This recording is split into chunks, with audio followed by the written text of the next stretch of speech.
el mejor boxeador en la historia de Costa Rica, el origen de la televisión nacional y un sacerdote que ha transformado la vida de miles de personas.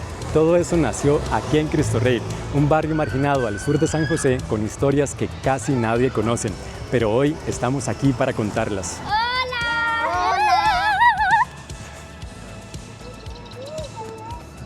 Listo, ahí salen, yo los pongo.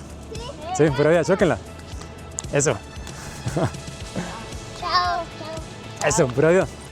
Hola, estoy súper contento de estar acá. Primero porque tenía rato de no estar en YouTube y me alegra muchísimo volver con este gran video. Hace 6 meses había producido uno sobre Coronado, sobre la historia de Coronado. Si no lo han visto, no vayan todavía, vayan al final de este video. Quedó bastante bueno, en realidad me gustó mucho. Y también me siento muy contento por estar en Cristo Rey, un barrio que realmente aprecio mucho, le tengo mucha estima a Cristo Rey. Cristo Rey es un barrio al sur del centro de San José que ha sido marginado a lo largo de los años, pero en sus calles se guardan historias fascinantes, historias interesantísimas no solo por sus personajes y sus eventos particulares, sino por la trascendencia que tienen para la historia de Costa Rica. Vamos a conocer la historia del boxeador más grande que ha tenido el país, Tuzo Portugués, que no nació en Cristo Rey, pero empezó su carrera pugilística en Cristo Rey. También les voy a contar la historia de cómo René Picado Esquivel y Carlos Manuel Reyes fundaron Teletica en un edificio de Cristo Rey y cómo Teletica operó sus primeros 15 años aquí en Cristo Rey, convirtiendo a Cristo Rey con todas las letras en la cuna de la televisión nacional. Vamos a hacer una visita a las gradas, las infames gradas, una zona que tiene mala fama aquí dentro de Cristo Rey. Y vamos a conocer a sus vecinos, que nos cuenten un poco la historia de las gradas para ver si realmente es un sitio tan peligroso. También les voy a contar la historia, por supuesto, esto no podría faltar, la historia de la Asociación Obras del Espíritu Santo y del Padre Sergio Valverde. Así que en este video nos aguardan historias súper interesantes que realmente estoy muy emocionado, espero que las disfruten muchísimo, me pican los pies por ir a caminar por las calles de Cristo Rey y contarles estas historias. Así es que vamos.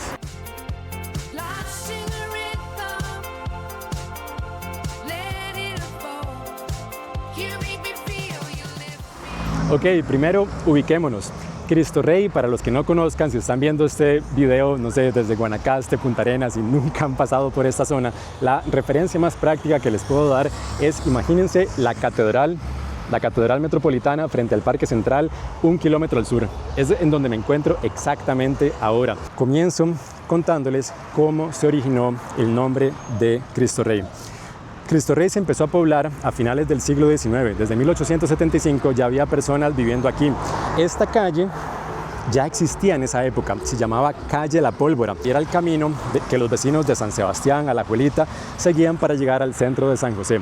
Se llamaba La Pólvora porque en este punto precisamente, según los cálculos que he hecho con las fotos y las descripciones que he visto, en ese punto que estoy señalando se situaba un almacén donde el gobierno almacenaba la pólvora del ejército.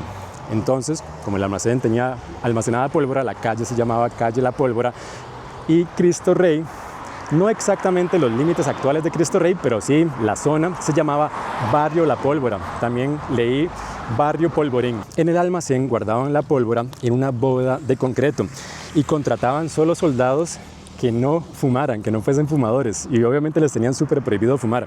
Pero el 11 de agosto de 1911 a las 8 de la mañana, una chispa desencadenó una detonación violenta que estremeció toda la capital. El estremecimiento fue sentido en San Pedro, Moravia, Guadalupe, Tibás, y como el año anterior, en 1910, el 4 de mayo, había sucedido el terremoto de Cartago, la gente pensó que se trataba otra vez de un terremoto. Cuando sucedió la explosión, se escucharon miles de vidrios reventarse en todo San José. Una onda expansiva levantó la tierra y la sacudió contra el suelo. La gente de verdad pensaba que estaba temblando igual de fuerte que el terremoto de Cartago. De repente se alzó una columna de humo negro y espeso desde el sur de la capital y todos pensaron que se trataba de un volcán desconocido que se estaba despertando. Todos los vecinos corrieron, las zonas aledañas, la gente de las zonas aledañas corrieron para ver qué estaba pasando, para ver si podían ayudar en algo, y lo que encontraron fue una zona devastada, una zona prácticamente de guerra. En donde se había situado el almacén, lo que había era un cráter gigantesco, un cráter de varios metros de ancho. Las casas aledañas estaban destruidas. los soldados mutilados. El cuerpecito de una niña que iba a vender frutas al centro de la capital fue expulsado 50 metros por los aires cuando sucedió la explosión. Un año antes, en 1910, un hombre de negocios, un filántropo, un banquero filántropo, compró lotes en la zona. Se trataba de John Keith. John Keith fue sobrino de Minor Keith. A Minor Keith lo recordamos por ser el infame fundador de la United Fruit Company, el capitalista salvaje que no otorgaban derechos laborales en las bananeras, todo esto, ¿verdad? El contrato súper oneroso, costoso para el gobierno de Costa Rica, que le permitió a la United explotar cientos o miles de hectáreas en el Caribe, todo eso. Pero resulta que John Keith no era como su tío. John Keith era un filántropo. Había nacido en 1863 en Brooklyn, Nueva York, y vino a Costa Rica en 1865, con solo 22 años. Vino a trabajar en la United Fruit Company, ocupó puestos ejecutivos, también fue presidente de los bancos más importantes de la época, y de 1911 a 1927, fecha de su muerte, a los 60 y algo años, fue presidente de la Junta de Caridad de San José, que es la precursora de la Junta de Protección Social, y en esa época era quien administraba el Hospital San Juan de Dios. En esa época no existía la caja, ¿verdad? Y el Hospital San Juan de Dios era administrado por esa junta, él fue el presidente. De hecho, si alguna vez, ojalá que no, pero si alguna vez han tenido que estar internados en el San Juan de Dios o algún familiar ha estado internado en el San Juan de Dios, quizás escucharon un salón en el edificio de medicina interna que se llama Salón Keith, es en honor a John Keith. Ok, ese fue John Keith. Compró lotes en lo que hoy es Cristo Rey y su intención era venderlos a precios accesibles a familias humildes. Y fue lo que hizo. Su intención era vender lotes grandes, no lotes reducidos, pequeños, para hacer casas hacinadas, no. Su idea era lotes grandes para que las familias tuvieran oportunidad de tener un jardín, de tener su parcela, de sembrar. Y en ese entonces, la zona empezó a llamarse Lotes de Keith y posteriormente Barrio Keith. En 1927, cuando murió John Keith, su proyecto de viviendas sociales fue abandonado. Empezaron a intervenir intermediarios que tenían la intención de hacer toda la plata que pudieran, vendiendo la mayor cantidad de lotes que pudieran, y así fue como esa intención original de John Keith se perdió y Cristo Rey, Barrio Keith, en esa época empezó a ser un barrio de casas pequeñas, estrechas, arracimadas, como vamos a ver algunas cuadras más adelante. Se llamó Barrio Keith hasta más o menos la mitad del siglo XX. En 1936, los vecinos de Barrio Keith, que se llamaban quiteños, los quiteños, construyeron su primera parroquia. Y en 1943, ya el santo patrono que adoraban en el altar de esa parroquia era Cristo Rey. Aquí les voy a poner una imagen de una procesión en donde llevan en hombros a Cristo Rey, a la imagen de Cristo Rey.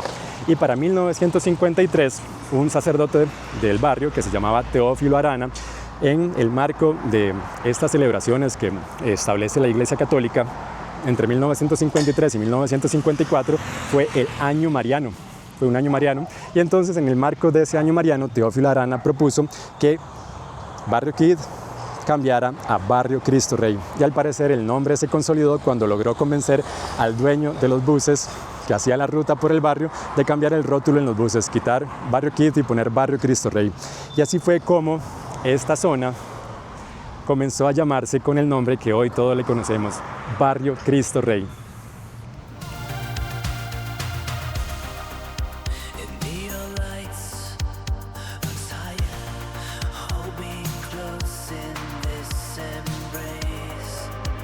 Me encuentro ahora a las afueras de la Asociación Obras del Espíritu Santo y la verdad es que no puedo contar la historia de Cristo Rey sin narrar, sin relatar la historia de las obras del Espíritu Santo, que considero que es un punto de inflexión en la historia de Cristo Rey.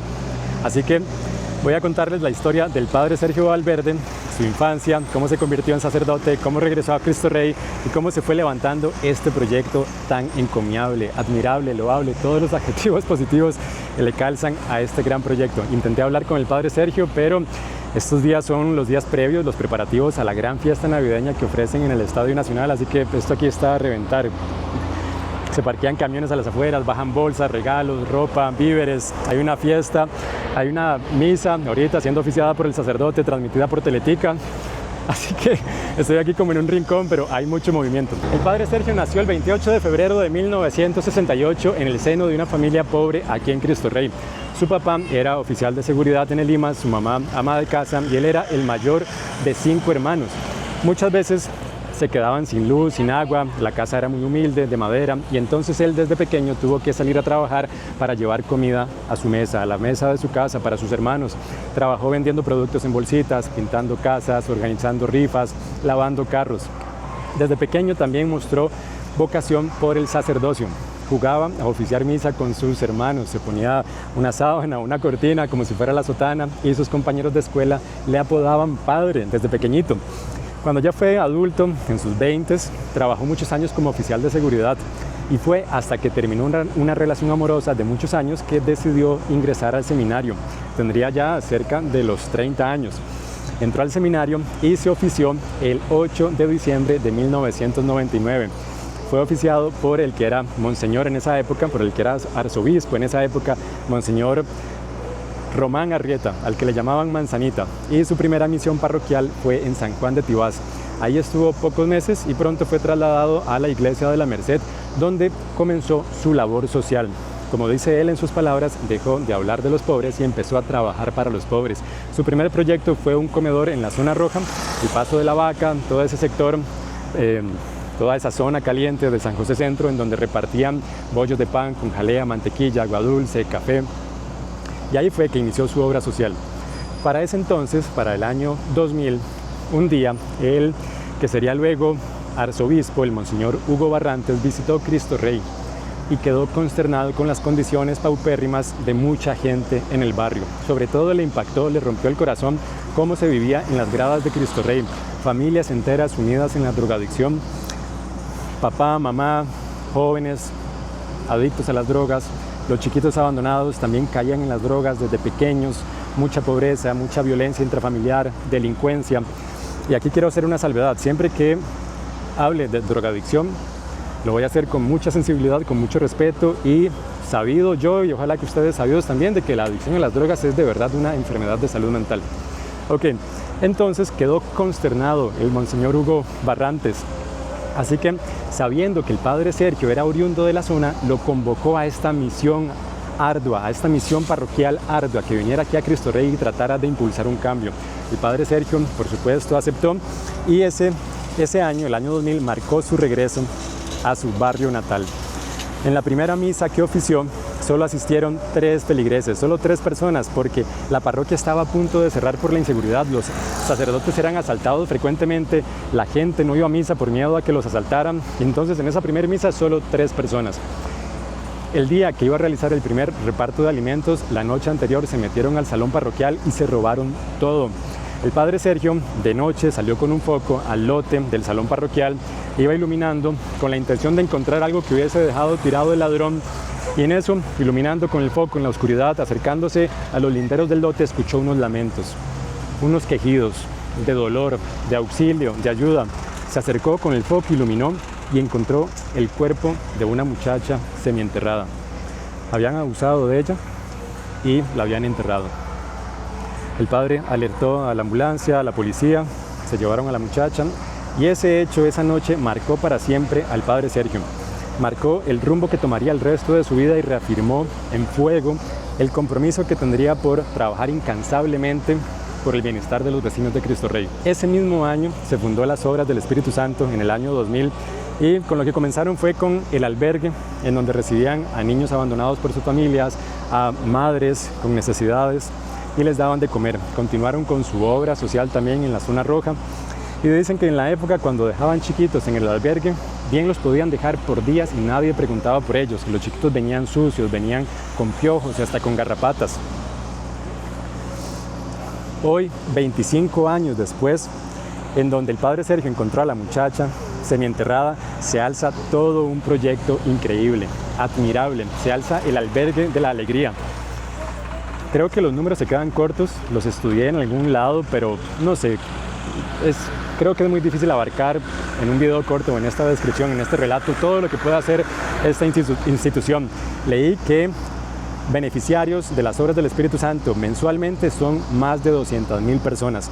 Aquí tienen una guardería, un centro educativo, el Centro Educativo de la Alegría, tienen un comedor, también construyeron un parque acuático, un centro de animales exóticos. Ofrecen atención médica, atención psicológica, asesoría legal. Leí que las operaciones de las obras del Espíritu Santo han trascendido las fronteras de Costa Rica y operan en Guatemala, El Salvador, Nicaragua, e inclusive leí en Estados Unidos, Canadá, Cuba. El padre Sergio ha recibido reconocimientos, es ciudadano distinguido por la Asamblea Legislativa y también hijo predilecto de la capital. Un ejemplo muy particular y conmovedor es la historia de Derek Ramírez. Y esta historia es una historia pública, es una historia que leí en un periódico de circulación, es una historia que se ha divulgado, que se ha publicado. Así que por eso la estoy contando. Y también la cuento porque pienso que este tipo de historias no son historias para sentirse apenado. No son historias que deben dar pena, más bien son historias que deben hacerlo a uno sentir orgulloso. Orgulloso de las batallas que uno ha tenido que librar, que ha tenido que ganar en la vida. Por eso cuento la historia de Derek Ramírez. Y también por un motivo personal. Ya van a ver por qué. Derek en el 2015 era un carajillo, unos 15 años quizás. 15 años, no, creo que estaría más viejo. En el 2015, bueno, un adolescente, adulto joven en el 2015, desorientado, no tenía un espacio adecuado en su casa, solía pasar mucho tiempo en la calle y como él mismo lo reconoce, la verdad es que quien se ponía mal, quien se ponía mucho, lo asaltaban. Y una madrugada estaba aquí mismo, yo estoy en este momento en las afueras de las obras del Espíritu Santo, estaba ahí a las afueras del Espíritu Santo con una huelga de compas y estaban viendo quién se ponía para que lo asaltaran. Y a alguno de ellos se le ocurrió que el padre Sergio era una buena víctima y un buen botín, que fijo el padre Sergio estaba podrido en plata, que fijo el padre Sergio tenía mucha plata. Y entonces estaban maquinando cómo meterse al albergue, cómo asaltar al padre Sergio. Y en ese momento, de aquí, que hay frente al albergue, hay un restaurante de la Alegría. El padre Sergio a las 2 de la mañana iba saliendo con un plato de comida, no había cenado a esa hora, iba cruzando la calle, ellos estaban ahí en el muro del albergue y entonces lo abordaron y le dijeron: ¿qué, padre? ¿Dónde está el huevo? Usted tiene toda la harina, padre. El padre Sergio, sabiendo de la condición de ellos, estando consciente de que eran muchachos desorientados, muchachos que no tenían a dónde ir, que no tenían dónde pasar la noche, los invitó a pasar al albergue. Adentro les repartió su plato de comida y les dio una porción a cada uno, quedándose él sin cenar. Los invitó a pasar a su habitación, les cedió su cama. El padre Sergio se acomodó en un rincón, a ellos los dejó dormir en su cama. Y entonces en todo este rato los compas de Derek estaban pendientes para ver cuándo él daba la señal para hacer agarrar una pantalla, una plata mal puesta y salir huyendo. Pero Derek, conmovido por el trato tan compasivo, amoroso, caritativo que le había dado el padre Sergio, les hizo seña de que no, de que el asalto se cancelaba. A la mañana siguiente, los compas se fueron. Derek estuvo algún tiempo, algunas semanas, indeciso si se quedaba en el albergue, si volvía a la calle, hasta que en un momento definitivamente se decidió quedarse en el albergue, se hizo monaguillo y cambió su vida, cambió el rumbo de su vida para siempre. De eso estamos hablando del 2015. A finales de ese año, el 31 de diciembre de ese año, Derek lloraba desconsolado en la fiesta que tenían aquí. El padre Sergio se acercó y le preguntó que por qué lloraba. Derek le respondió que él tenía un vacío muy grande en su vida y era que no sabía en dónde estaba su mamá, que no sabía si su mamá se estaba mojando, si estaba durmiendo en una acera fría, si había podido comer. La mamá de Derek sufría una fuerte adicción a las drogas y vivía en la calle. El padre Sergio le dijo que le diera oportunidad a Dios, que Dios al siguiente año iba a hacer el milagro de cambiarle la vida a su mamá. Pasó todo el 2016, llegó noviembre y Derek no cambió nada. Derek le dijo al padre: padre, ya está por acabarse el año y mi mamá no ha venido, mi mamá no está aquí. El padre Sergio le dijo a Derek: dele chance, todavía le quedan días al año. El 14 de noviembre, una hermana de Derek vino a buscarlo aquí al albergue y le dijo que en la casa de su abuela, que viven en las gradas de Cristo Rey, estaba su mamá buscándolo. Derek salió corriendo, llegó a la casa de la abuela, pero ya la mamá se había ido. Derek se devolvió al albergue y esa misma noche la mamá vino aquí a las afueras del albergue y le dijo a Derek que ya no podía seguir con esa vida de drogas en la calle, que necesitaba cambiar. Derek la pasó al albergue, la bañó, le dio de comer, le dio abrigo, le dio su cama. Y ese fue el único mes que pudieron pasar ellos juntos. La mamá de Derek murió el 16 de diciembre en el San Juan de Dios. Poco antes de que muriera, Derek le prometió a su mamá que iba a estudiar algo que le permitiera ayudar a las personas. Y hace poco tiempo, hace un par de años, Derek logró graduarse de asistente de pacientes y el mismo padre Sergio le entregó el título en la graduación. Esta historia me conmueve muchísimo, estoy aquí como todo atravesado, esta historia me conmueve muchísimo porque yo sé esa sensación, yo conozco esa sensación que solía sentir Derek de que no podía disfrutar un fin de año porque no sabían dónde estaba su mamá. Yo eso lo experimentaba con mi papá vivió mucho tiempo sufriendo una fuerte adicción a las drogas, yo no sabía de él, años sin saber de él, en los cumpleaños, en las fiestas, en fin de año, yo sentía esa zozobra, ese vacío. Así que Derek, si está viendo esto, si llega a ver esto, a todas las personas que puedan pasar una situación similar, el mensaje que muy personalmente les comparto es que uno no puede escoger las cartas que le toca jugar en la vida, pero sí puede escoger un poco cómo jugarlas. Hay que creer en uno mismo, hay que creérsela y hacer lo mejor que se pueda para salir adelante. Pero bueno, después de esta historia tan emotiva, tan conmovedora, cambiemos la nota y quiero enseñarles un proyecto súper ambicioso que recién concretaron aquí en las Obras del Espíritu Santo. Y es que lograron construir lo que llaman las Torres de la Alegría. Las Torres de la Alegría son 2 torres de apartamentos, han construido hasta el momento, me parece, solo una torre, pero cuando estén construidas las 2 torres van a albergar a más de 1000 jóvenes sin apoyo familiar, jóvenes que no tienen dónde quedarse, que no tienen el apoyo de nadie. Y no solo les van a ofrecer techo y comida, sino que también les van a brindar educación y oportunidades laborales. Zona Francas, otras instituciones los van a educar y luego les van a brindar empleo. Aquí voy en camino a un lugar desde donde podemos ver las torres. Voy a cambiar la cámara. Esta es una de las torres. Aquí estoy a las afueras de una de las Torres de la Alegría, como les decía. Van a ser 2 torres. Me parece que han construido solo una hasta el momento. Cada torre va a albergar a 744 jóvenes. Más de 1000 jóvenes cuando estén las 2 construidas. Hogar, techo, esperanza, formación profesional. Increíble. O sea, estoy atónito de ver esto en Cristo Rey. Me encanta. Bueno, llegó el momento de conocer las gradas de Cristo Rey. Las gradas es el lugar que uno desde afuera escucha, las gradas de Cristo Rey, y piensa que es un sitio muy peligroso, ¿verdad? Es como esos sitios estigmatizados. Vamos a ir a conocer acompañados por unos vecinos de aquí de Cristo Rey.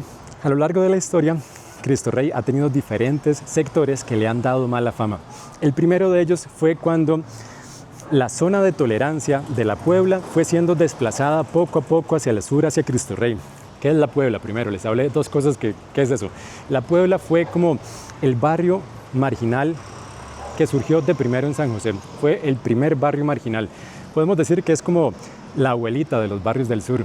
Y dentro de La Puebla había una zona de tolerancia. Una zona de tolerancia eran como sectores donde las autoridades permitían y confinaban prácticas que se consideraban inmorales. Adiós. Adiós. Gracias. Prácticas que se consideraban inmorales como el trabajo sexual. Y entonces cuando La Puebla fue desapareciendo y fue siendo desplazada hacia el sur por los ensanches de la ciudad, esa zona de tolerancia fue quedando dentro de los límites de Cristo Rey. Entonces ese fue como uno de los primeros sitios que le dio mala fama al barrio. Luego hubo un lugar que se llamó El Tabarán. El Tabarán era como una especie de cuartería, lo que llamaríamos hoy en día cuartería. Era un edificio de madera de 3 pisos con cuartos muy pequeños, hacinados, donde habitaban personas sumidas en problemáticas sociales, problemáticas mentales, alcohólicos, trabajadoras sexuales, indigentes. Y ese sitio, al parecer ahí sucedía mucha delincuencia, le dio también mala fama. En años recientes, el sector que le dio mala fama al barrio fue las gradas de Cristo Rey. Así que me emociona mucho. Quiero ir a conocer las gradas de Cristo Rey. Ya vamos para allá.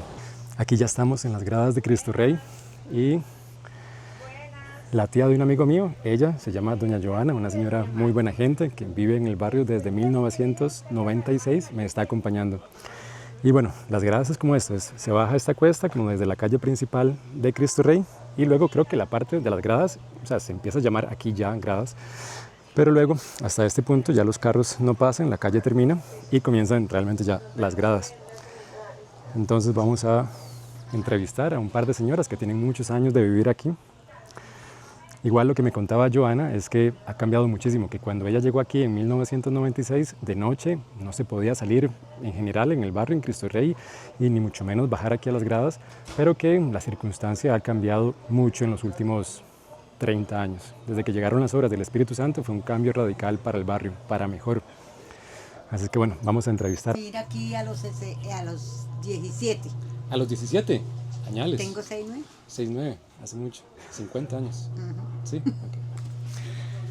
Aquí estamos en una vivienda de las gradas de Cristo Rey con Joana, que es tía de un amigo mío, y con doña Rosita Gómez, que nos cuenta que tiene más de 50 años de vivir en las gradas, y lo que me gustaría mucho que me relate es si ha habido un cambio en las gradas, cómo eran las gradas en los años 90, cómo eran las gradas en los 2000, cómo son ahora, si ha habido un cambio, si la gente vive mejor. La experiencia suya, doña Rosita. Demasiado, Sí. porque cuando Cuéntanos. yo vine a vivir aquí, esas gradas no estaban. Rosita, le voy a poner esto aquí en la casilla. Eso, muy bien. Ya me toca. Esas gradas no estaban. ¿No? No. Entonces lo que hacíamos era poner una tabla de allá para acá. Para pasar, ¿verdad? O sea, estaban las gradas principales, pero Solo las que, aquellas, las sí. que bajan a su casa no estaban. No. Ahora, yo no vivía aquí arriba, ¿verdad? Yo vivía allá abajo. Cuéntame, ¿cómo eran las gradas en los 80, en los años No, 80? antes ¿Eran muy era- peligrosas? Sí. Sí. ¿Cómo era? Sí, salir a la calle y qué se veía. Sí. Ahora no. No. No. Ahora ha cambiado mucho. ¿Cuánto? Ahora uno puede salir de noche tranquilo. ¡Oh! Sí. Sí, porque ya gente aquí afuera casi no se ve. ¿Y cómo se llaman los vecinos aquí en las gradas? Bien. Sí. Sí. Buena vecindad hay. Sí. Sí. Ujú. Y hacen fiestas, como para, por ejemplo, ahorita para Navidad ponen carne asada en las, así como afuera de las Bueno, casas. como antes no. Como antes no. Es más calmado ahora. Más calmado, sí. Ya.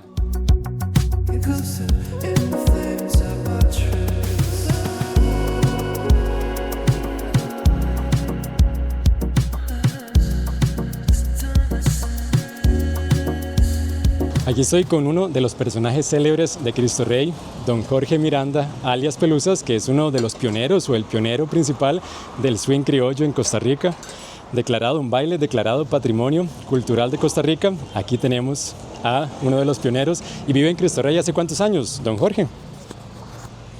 75 años. 75 años vive usted en Cristo Rey. 75 años. Pero el swing criollo, donde lo inventaron, usted me había contado, era en Sagrada Familia. Ah, bueno, sí. Más o menos, ¿verdad? pero- Ahí, entre Cristo Rey y Sagrada. Sí.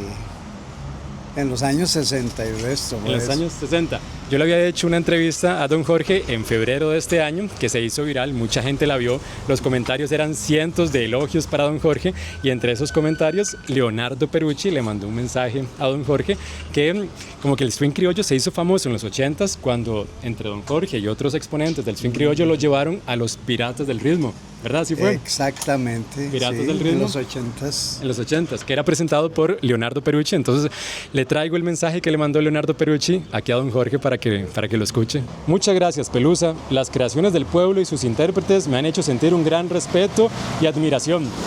Me propuse, contra viento y marea, darle al swing criollo el sitio que se merecía. Y creo que con el aporte de gente como Pelusa lo logramos. Larga vida al swing criollo. Oh, Perucci, muchas gracias. Leonardo, lindos recuerdos. Don Jorge, ¿y ha seguido bailando? Que me había dicho en la entrevista que estaba a punto de retomar el baile. Sí, pero siempre sigo de vacaciones. De vacaciones. Sí, sí. Como he bailado tantos años, 50, más de 50 años bailando. Ahora sigo de vacaciones. Sí. Voy a ponerles por acá la entrevista que le hice a don Jorge, donde cuenta de una manera muy amena cómo fue que se creó el swing criollo en los 60s, 70s, ¿verdad? Por ahí, esa época. 60s, en Sagrada Familia. Muy bien. Sí, pasamos de swing americano a swing criollo, swing tico. Ahora que les presenté a Pelusa, les voy a contar la historia de algunos personajes célebres de Cristo Rey. Estoy aquí sentado en un puesto porque estoy cansado, entonces voy a estar aquí, sentado tranquilo. La primera personaje célebre es una señora a la que le llamaban la Dama del Billete. Se llamó Esperanza Castro y vivió aquí en Cristo Rey muchos años.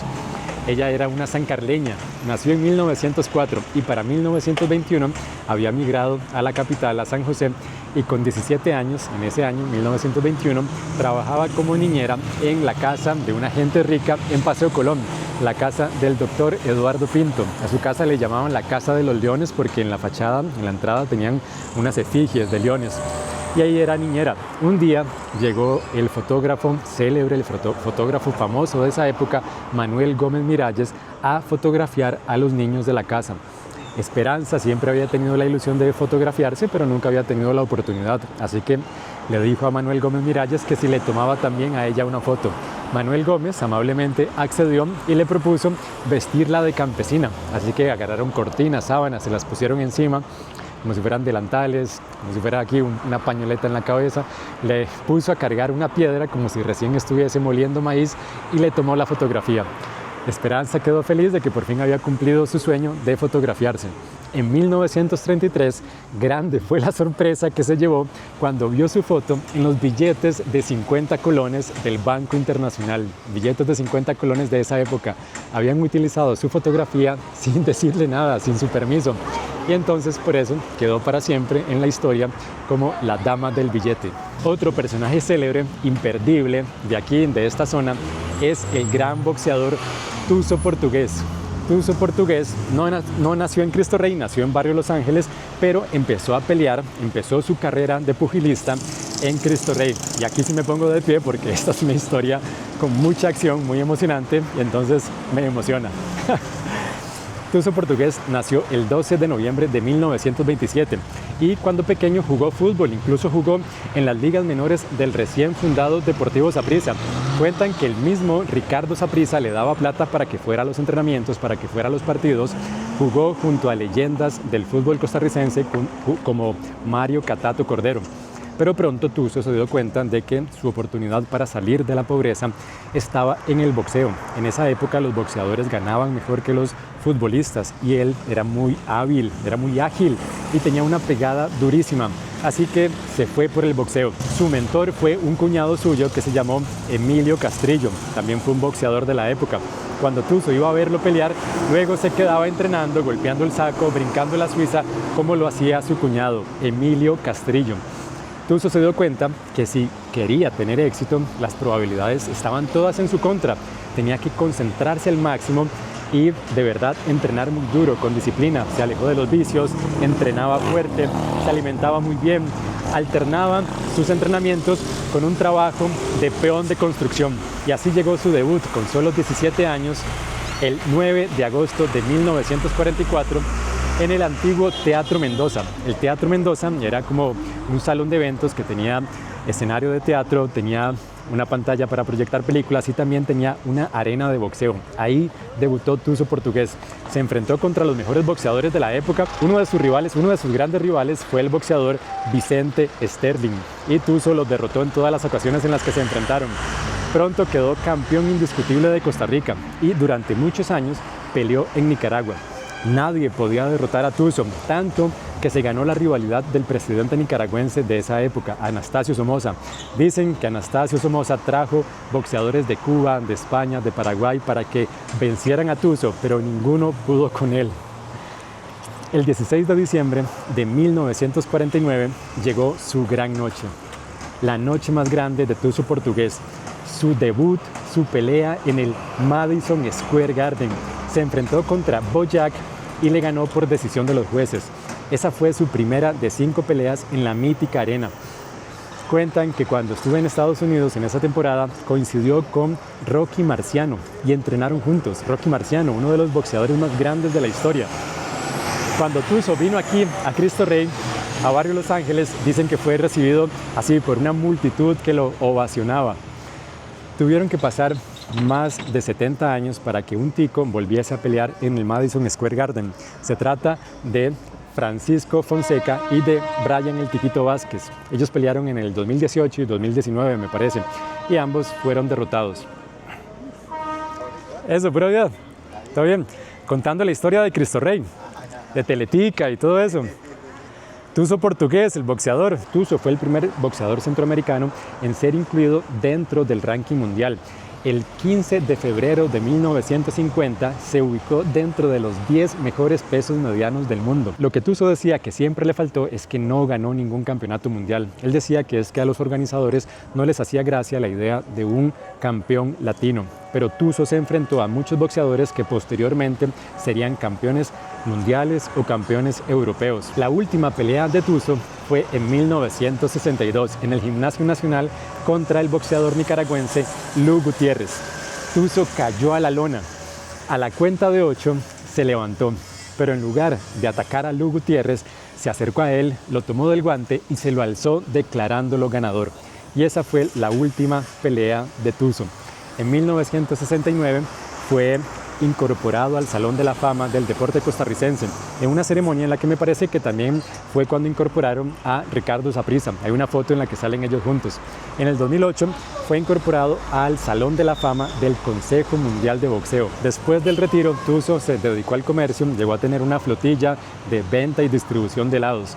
Y cuentan que en sus últimos años, antes de su muerte en el 2013, se lo veía por San Francisco de Dos Ríos, donde vivía, manejando su Harley Davidson sin usar casco, porque el presidente Rodrigo Carazo le había otorgado un permiso especial. Otra personaje célebre de Cristo Rey fue Carmen Granados, la humorista, la cantautora y humorista, un ícono, una leyenda de la Radio Nacional. Carmen Granados tenía este personaje, Rafela, mi abuelita lo escuchaba mucho, y cuando vivió aquí en Cristo Rey fue más o menos como entre 1940, 1950, porque cuentan que en la cocina de su casa aquí en Cristo Rey fue donde le escribió un famoso corrido que le dedicó a Pepe Figueres, el corrido a Pepe Figueres. Carmen Granados también le escribió una canción a Cristo Rey. Y como mi esposa Paola canta muy bonito, le pedí que cantara un par de estrofas. Fueron las estrofas que pude conseguir. La letra de la canción es un poco triste. En esa época, para los años 40, fue cuando Cristo Rey empezó a adquirir mala fama, cuando el barrio empezó a declinar. Entonces la canción es triste, no puedo negarlo. Aquí viene la canción. Barrio Kid, casuchita de puerta encalada. En el centro un fogón donde brilla la lumbre sin nada. Barrio Quitabarán, que refugias en tu ancho zaguán los desechos de vidas humanas que el mundo desprecia con su ingratitud. Los que fueron en horas lejanas, toda la alegría del barrio del sur. Y bueno, llegamos a la última historia de este video. Estoy en el extremo norte de Cristo Rey. De allá, de la línea del tren para el norte, es Barrio Los Ángeles. Y aquí este edificio es el punto de nuestra historia. Teletica, la primera televisora de Costa Rica, operó desde Cristo Rey desde 1960 hasta 1975. Así que, con toda la seguridad, con todas las letras, podemos decir que Cristo Rey es la cuna de la televisión nacional. Y les voy a contar cómo fue que pasó eso. ¿Por qué en Cristo Rey? ¿Quiénes fueron Carlos Manuel Reyes, René Picado? Vamos a eso. La primera transmisión de tele en Costa Rica se realizó el 9 de mayo de 1960, pero unos años antes se realizaron varios intentos que fueron bloqueados porque en ese entonces el presidente era Pepe Figueres y Pepe Figueres, don Pepe, creía que la televisión era una herramienta muy poderosa y que no podía estar en manos privadas. Así que hizo todo lo que pudo para bloquear el desarrollo de la televisión y lo logró durante algunos años. Retrasó el desarrollo de una televisora en Costa Rica al menos por 4 o 5 años. Nuestro primer personaje es Carlos Manuel Reyes. Carlos Manuel Reyes era un ingeniero cartaginés que fue a estudiar a California, a la American Television Laboratories en California, y en 1951 fue contactado. En 1951 fue contactado por el presidente de entonces, Otilio Ulate, que le dijo venga y desarrolle televisión en Costa Rica, pero Carlos Manuel pudo regresar solo hasta 1954, cuando el presidente era Pepe Figueres. En ese momento se alió Carlos Manuel Reyes con el empresario Álvaro Dorado. Importaron una cámara Dumont, que eran las cámaras que usaban las televisoras en esa época, eran unos armatostes. La cámara que ellos compraron era más económica, más sencilla, y juntos fundaron Televitica, que más que una televisora era una empresa publicitaria. Realizaron pruebas para ver que en suelo costarricense se podía transmitir televisión, lo comprobaron y en enero de 1956 se fueron para las fiestas de Santa Cruz en Guanacaste y ahí realizaron la primera transmisión televisiva el 13 de enero de 1956. Instalaron una cámara en el redondel y una pequeña pantalla en blanco y negro en la plaza de Santa Cruz. Y toda la gente atónita se amontonaba, se arremolinaba alrededor de la pantalla, incrédulos viendo las corridas de toros, el juego de pólvora y hasta un reinado de belleza, que leí que en ese reinado de belleza la ganadora fue una muchacha que se llamaba Marta Viria Rojas. Busqué quién era Marta Viria Rojas por curiosidad y lo único que encontré luego fueron unas fotos de una profesora en el Liceo de Costa Rica. Se veía una señora muy guapetona que bien pudo haber sido reina de belleza en su juventud. Si alguien conoce a Marta Viria Rojas, porfa, comente aquí abajo. Con el éxito que tuvieron en ese momento, se emocionaron y lo que planeaban era tener una empresa de publicidad, ir a eventos públicos, ofrecer el espacio publicitario en la transmisión a comerciantes, a empresarios, pero fue cuando entró el bloqueo de Figueres. Y además Figueres no era el único detractor, había muchos detractores para la televisión. En un editorial de La Nación del 6 de septiembre de 1955 decía esto, me lo aprendí de memoria literalmente, decía: la televisión ha convertido la política y la educación cívica en una especie de circo que llega hasta el hogar y ha dado una nueva arma a los demagogos. Lentamente la televisión va eliminando el hábito de pensar por sí mismo en el individuo y especialmente en el niño, y va dándole un lenguaje limitado y estereotipado. Eso decía La Nación. Suena una crítica muy actual, realmente. Luego de una transmisión que realizaron Carlos Manuel y Álvaro Dorado en el Hospital Central, que hoy es el Hospital Calderón Guardia, donde colocaban la cámara, transmitían una cirugía, desde la biblioteca los estudiantes seguían los pormenores de la cirugía. Luego de eso se prohibieron las transmisiones. Prohibieron luego una transmisión de un sorteo de la lotería porque decían que estimulaba el juego. Y durante algunos años no hubo desarrollo televisivo en Costa Rica. Todo esto cambió en 1958 cuando Figueres abandonó la presidencia y asumió el poder Mario Echandi.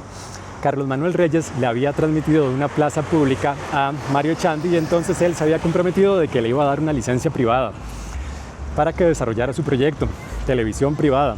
Y aquí es que entra el otro protagonista de la historia, René Picado Esquivel. René Picado era sobrino del presidente Teodoro Picado Michalski. Aquí les voy a poner un par de fotografías, vean que se parecen bastante, tienen un aire similar. Y en este entonces era joven, era un joven de veintitantos, 24, 25 años. Dicen que era todo un showman. Cuando joven se iba a los pueblos con un pick-up, llevaba un proyector, exhibía películas, le encantaba el espectáculo. También había producido una película documental sobre la carreta costarricense que había sido premiada a nivel internacional. Así que dicen que cuando fueron presentados por un amigo en común y se estrecharon la mano, René Picado y Carlos Manuel Reyes, ahí fue que nació la televisión en Costa Rica. En 1958 fundaron Teletica, pero el camino que tendrían que atravesar para concretarlo era un camino largo, difícil. No tenían fondos, no tenían equipo. Así que lo primero que hicieron fue escribir decenas de cartas pidiendo patrocinio a televisoras extranjeras, como la NBC, la ABC, CBS, BBC de Inglaterra. Esperaron durante meses, no recibían respuesta, hasta que llegó una carta de la ABC de Nueva York, en donde ofrecían $150,000 en equipo de segunda, asesoría técnica, a cambio del 35% de la empresa. René Picado tuvo que pedirle prestado plata a su mamá para ir a Nueva York para el tiquete de avión y así fue que fueron a firmar el contrato. Mientras René Picado firmaba, Carlos Manuel Reyes colgaba de un helicóptero desenganchando una antena de televisión del techo de un hotel, que sería la antena que transmitiría por primera vez televisión en Costa Rica desde Rancho Redondo. El otro apuro que tenían que resolver era que necesitaban un estudio y ya no tenían mucho tiempo porque la licencia vencía en 6 meses. Así que probablemente fue por eso, porque les resultó accesible, barato, fue que instalaron Teletica en el segundo piso de este edificio en Cristo Rey, el edificio Magón. El equipo no venía en las mejores condiciones, así que Carlos Manuel Reyes tuvo que esmerarse para montar un estudio televisivo funcional. El 6 de mayo de 1960 realizaron una ceremonia inaugural a la cual vinieron ejecutivos de la ABC, René Picado, Carlos Manuel, el arzobispo de la época, Mario Echandi, y el 9 de mayo de 1960 a las 4:30 de la tarde se transmitió por primera vez la señal de Teletica. Hay unas fotos del programa inaugural de la televisión costarricense, que la foto es esta. Se llama este trío Los Panchos, con un cuadro costumbrista, unas chicas vestidas de campesinas. En esa época mucha gente no tenía televisión, o sea, casi nadie tenía televisión. Pero después de esto, de la inauguración de Teletica, los periódicos se forraron de anuncios de televisión. Las marcas de esa época eran Motorola, RCA, Philips, Westinghouse, y solo algunas familias más dinero podían comprarlos. Y lo que era muy común era que las familias en los barrios que tenían televisión abrían las puertas de la sala e invitaban a los vecinos. No creo que siempre los invitaran gratis, muchos, y eso me lo contaba mi mamá, cobraban 5 céntimos, 5 centavos para entrar a ver algún programa de moda, como por ejemplo el famoso Combate, esta serie bélica de los años 60.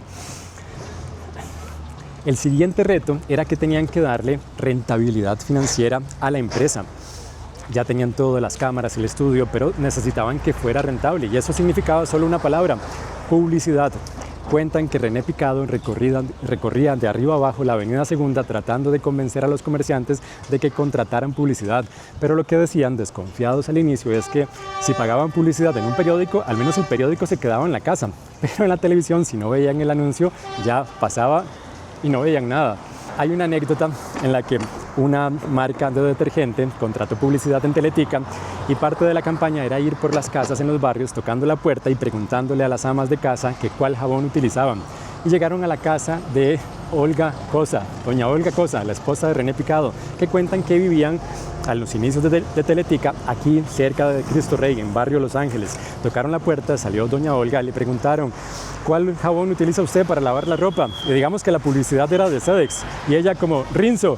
Y luego los empresarios del jabón reclamándole a René Picado que ni en la casa de él utilizaban el jabón que le estaba pagando la publicidad. Poco a poco el canal se fue consolidando con programas extranjeros, con series extranjeras y luego con programas nacionales. Entre las series que se transmitieron de primero estuvieron Lassie, Combate, que esta Combate yo la escucho desde que soy pequeño, era como las aventuras de un pelotón estadounidense en la Segunda Guerra Mundial, el Capitán Big Morrow.